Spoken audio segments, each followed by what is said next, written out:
La Fórmula 1 es un deporte de élite, de talento, adrenalina y coraje. Pero también ha sido escenario de tragedias que marcaron para siempre al automovilismo.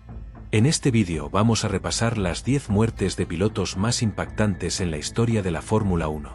Historias dolorosas, momentos de silencio absoluto en medio del rugido de los motores, y legados que trascendieron más allá de la pista. Este no es un vídeo de morbo. Es un homenaje a los que dieron su vida por la pasión de correr. Porque aunque ya no estén, su nombre sigue sonando cada vez que una carrera comienza. Jules Bianchi, Suzuka, Japón, 2014. Jules Bianchi no era un nombre consagrado todavía, pero todos sabían que tenía un futuro brillante. Era parte de la Academia de Ferrari, y muchos lo señalaban como el reemplazante natural de Kimi Räikkönen. En el Gran Premio de Japón de 2014, bajo una lluvia intensa provocada por el tifón Pamphone, Bianchi perdió el control de su Marussia en la curva Dunlap. Trágicamente, su coche impactó con una grúa que retiraba a otro monoplaza accidentado, el de Adrian Sutil. El golpe fue brutal. Bianchi sufrió una lesión axonal difusa, un tipo grave de daño cerebral. Entró en coma y nunca volvió a despertar. Falleció el 17 de julio de 2015, después de 9 meses de lucha silenciosa. Su muerte llevó a la creación del sistema Halo, que hoy protege la cabeza de los pilotos. Jules no sobrevivió, pero su legado hoy salva vidas. Wolfgang von Trips, Monza, Italia, 1961. El aristócrata alemán de Ferrari estaba viviendo su mejor temporada. Llegaba al GP de Italia como líder del campeonato y favorito a llevarse el título mundial. Pero en la primera vuelta, al llegar a la mítica curva parabólica, su Ferrari se tocó con el Lotus de Jim Clark. El coche de von Trips se elevó y se estrelló contra una zona donde se encontraba el público. El saldo fue devastador, 15 espectadores muertos y el piloto también. Von Trips murió en el acto, y su coche destrozado fue una imagen del horror. Ese día, su compañero de equipo, Bill Hill, ganó la carrera y se coronó campeón del mundo, pero nadie celebró. Von Trips fue enterrado con honores en Alemania, y Monza nunca volvió a ser la misma. Gilles Villeneuve-Folder, Bélgica, 1982. Gilles Villeneuve era más que un piloto, era un guerrero. Agresivo, valiente, apasionado. Ferrari lo amaba y los tifosi lo idolatraban. Durante la clasificación del GP de Bélgica, en Zolder, intentaba marcar una vuelta rápida cuando se encontró con el coche más lento de Jochen Mass. Intentó adelantarlo por la derecha, pero Mass hizo un movimiento similar. El toque fue inevitable. El auto de Villeneuve salió disparado por el aire, dio varias vueltas, y Gilles se fue expulsado del monoplaza a más de 200 km por hora. Cayó con tanta violencia que su casco salió despedido. Fue trasladado en helicóptero, pero no hubo nada que hacer. Murió ese mismo día, a los 32 años. Su muerte dejó una cicatriz profunda en Ferrari. En su honor, su hijo Jack tomó el volante y años más tarde cumplió el sueño de ser campeón del mundo. Piers Kerry Zandvoort, Países Bajos, 1970. Heredero de una familia aristocrática británica, Piers Kerry corría con el equipo de Frank Williams, mucho antes de que se convirtiera en una potencia de la F1. En el GP de los Países Bajos, su coche perdió el control a gran velocidad, se salió de pista, chocó contra un talud y explotó en llamas. El accidente fue tan violento que el motor salió volando, y se cree que una de las ruedas golpeó al piloto con fuerza letal. Murió calcinado en el acto. Frank Williams, devastado, estuvo a punto de abandonar el automovilismo. Pero la muerte de Kerry también fue el motor que lo impulsó a crear una escudería más profesional y segura. Hoy, el nombre de Piers Kerry es recordado como una de las primeras grandes pérdidas de la era moderna de la F1. Roger Williamson Zandvoort, Países Bajos, 1973. Roger era joven, prometedor, y corría apenas su segunda carrera en la Fórmula 1. Durante el GP de Holanda, sufrió un reventón de neumático, perdió el control y su coche volcó. Quedó atrapado boca abajo y empezó a arder en llamas. Lo trágico fue que solo su compañero David Purley se detuvo para ayudarlo. Corrió desesperado para voltear el coche, pero los comisarios no intervinieron, ni había equipamiento adecuado. Purley gritaba, lloraba, trataba de salvarlo con sus manos. Pero fue inútil. Williamson murió quemado sin que nadie más hiciera nada. La escena fue transmitida en vivo y generó un escándalo. Fue una de las muertes más evitables de la historia de la Fórmula 1.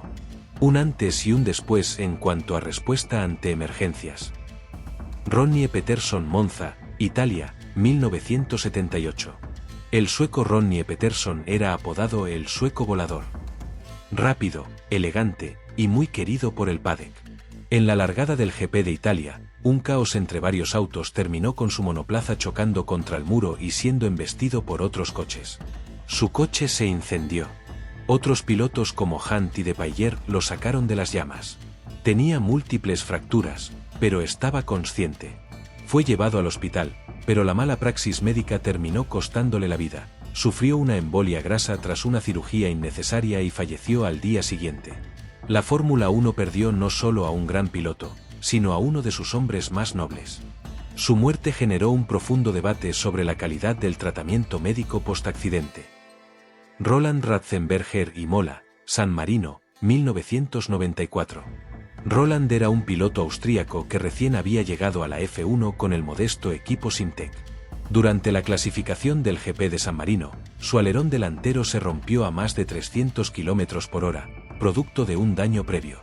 Su coche salió disparado y se estrelló contra el muro de forma directa. El golpe fue tan fuerte que murió en el acto por fractura en la base del cráneo. Era el sábado 30 de abril. La F1 no sufría una muerte en carrera desde 1982. Pero eso fue solo el inicio del fin de semana más negro. Ayrton Senna, Imola, San Marino, 1994. El 1 de mayo de 1994, el mundo entero se paralizó. Ayrton Senna, 3 veces campeón del mundo, leyenda viviente del automovilismo, murió a los 34 años en la curva Tamburello de Imola. El Williams que conducía perdió el control por una falla en la dirección y se estrelló a más de 230 km por hora. Una pieza de la suspensión atravesó su casco. Fue trasladado al hospital, pero nunca recuperó la conciencia. Senna llevaba una bandera de Austria en su auto. Pensaba homenajear a Ratzenberger si ganaba. El impacto emocional fue global. Desde Brasil hasta Europa, el mundo lloró su pérdida. Su muerte motivó una revolución en la seguridad, que ha salvado incontables vidas desde entonces. Senna no murió en vano, su legado vive en cada mejora que protege a los pilotos de hoy.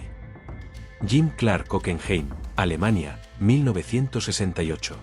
Jim Clark era simplemente un genio. Considerado por muchos como el piloto más talentoso de todos los tiempos. El 7 de abril de 1968, corriendo en una competencia de F2, su Lotus sufrió un fallo mecánico y se salió del circuito a gran velocidad, chocando contra un árbol. Murió en el acto. Clark tenía 2 títulos mundiales, y su habilidad era tan grande que incluso Jackie Stewart dijo: "Todos corríamos por el segundo puesto cuando Clark estaba en pista".